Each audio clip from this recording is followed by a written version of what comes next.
Am I the jerk for letting my best friend walk through a dangerous part of town at night alone because I was too busy celebrating my birthday party? Posted by you/LostInThoughts07. I, 26F, have been best friends with Jake, 27M, for over 6 years. We work at the same company and are also planning to go on a work and travel trip together soon.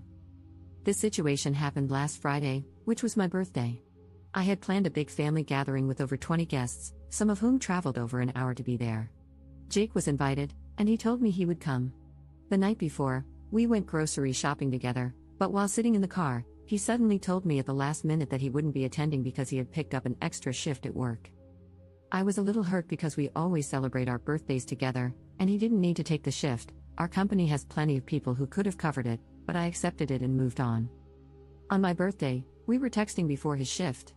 For context, Jake doesn't have a driver's license and usually relies on public transport or walks. I do have a license, but I don't own a car. I use my mother's when I need it. That afternoon, he mentioned that he would have to walk home because public transport stops running at a certain time, something he already knew when he took the shift. He also told me he was feeling a bit sick and asked if I could pick him up and drive him home. Our boss even told him he could leave 2 hours early to catch the last bus if he needed to, but he chose not to. I told him I couldn't leave my own birthday party just to pick him up and drive him home. I had guests over, food and drinks to serve, and I felt it would be rude to leave when people had put in time and effort to celebrate with me. He replied, "Can't you just leave for 5 minutes and drive me home?" I explained that it wasn't just a 5-minute trip, I would be gone for at least 30 minutes in total. He just said, "Okay." Later, I checked Find My to make sure he got home safely and texted him, apologizing that I couldn't drive him, reminding him that I normally do, but I really couldn't leave my own party. That's when he got angry and told me my behavior was unacceptable and that I was just making excuses. For further context, I do drive him home fairly often, even when I'm not working the same shift as him. But this time, I had a prior commitment, one that he was originally supposed to attend. I reminded him again that our boss had told him he could leave early to catch the bus. At this point, he started arguing that the town is dangerous at night, but we've both lived here our entire lives, and nothing has ever happened to us.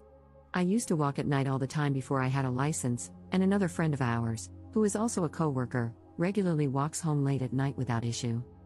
I tried to understand if something else was going on and asked him if maybe he was upset about something deeper and just projecting it onto this situation.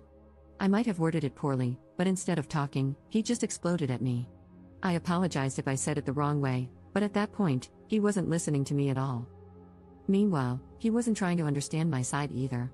I told him it was my responsibility to be at my own birthday party and that my guests had made an effort to celebrate with me. I couldn't just disappear for half an hour.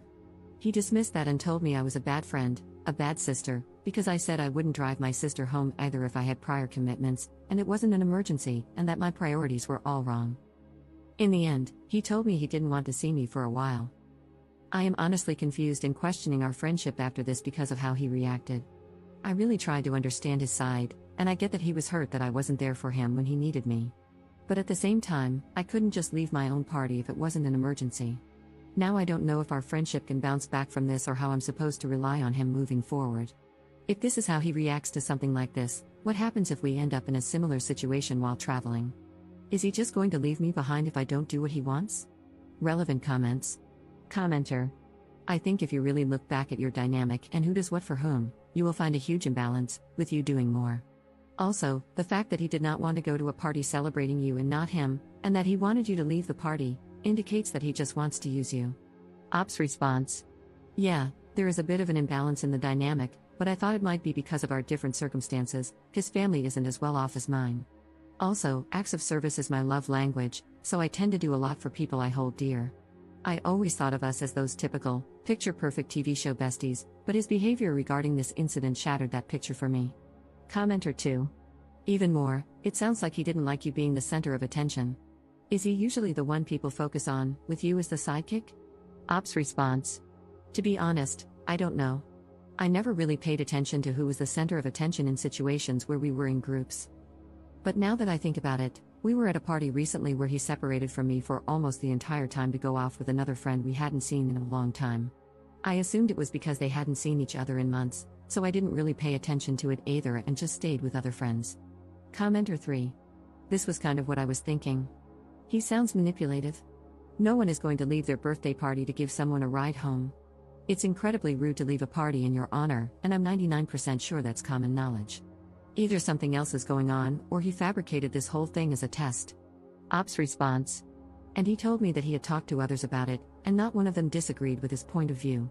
That made me a bit insecure, wondering if I'm the jerk here, but I think the comments are debunking that. Thanks you all. I just would love to know what he told those people, or his thought process for that matter, because I would never react this way. The test could be a plausible explanation. He might have felt the need to test me before we go to another country for a year. That's the other thing I need to figure out, because if this is how he reacts to something like this, I can't rely on him. And even if our friendship survives, I can't go to another country with him as my support system. Update 1 day later. First of all, thank you all for the helpful comments. I never expected so many people to relate to this. I'm so sorry for everyone who has gone through something similar.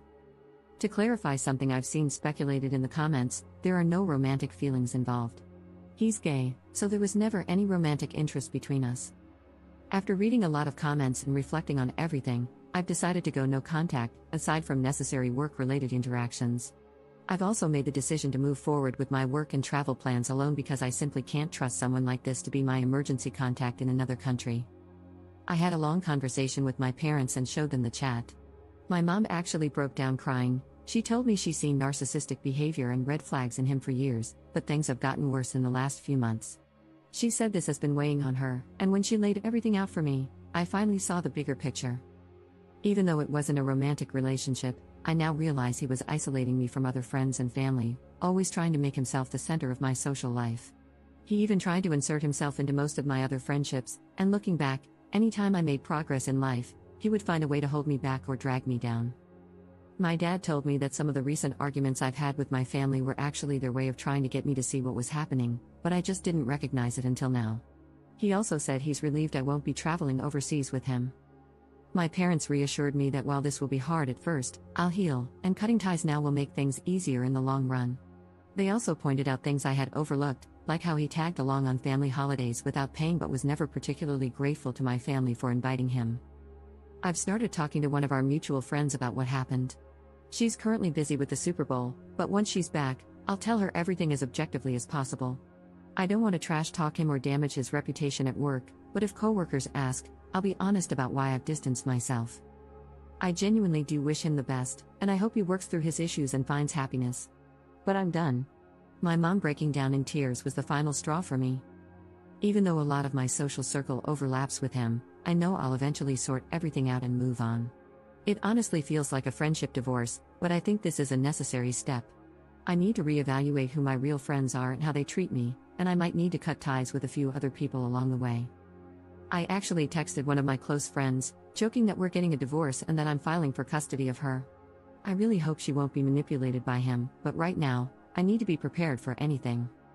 This won't be easy, but I'll cut my losses and move forward, hopefully toward a better future with better friends, ones I can truly trust and who put just as much effort into our friendship as I do. Relevant comments. Commenter. He overreacted the way he did because he had your entire birthday evening planned out. He intentionally took an unnecessary shift, distancing himself from your party and your time with friends. He declined the suggestion of leaving 2 hours early, which would have allowed him to get a ride home, because he was used to you caving to his manipulations and just knew he could convince you to leave your own birthday party for him. He had already contrived a false narrative to keep you away longer, preventing you from being celebrated by anyone other than him. When you stood your ground, thereby maintaining your self-respect, he didn't get his way. This was foreign to him, and he couldn't handle it. Now he's doubling down and still trying to manipulate you. His silent treatment was orchestrated to make you come running and apologize, but even that isn't working. I'm so proud of you because this seems like something big that's needed to happen for a long time. He sounds emotionally immature and very self-serving. Get ready, he's going to try to make this rough for you if you let him. Ops response. Thank you, but I will do my best not to let him try anything again. I'm even thinking of changing my job after the work and travel. Commenter 2. People have a hard time recognizing abuse in friendships.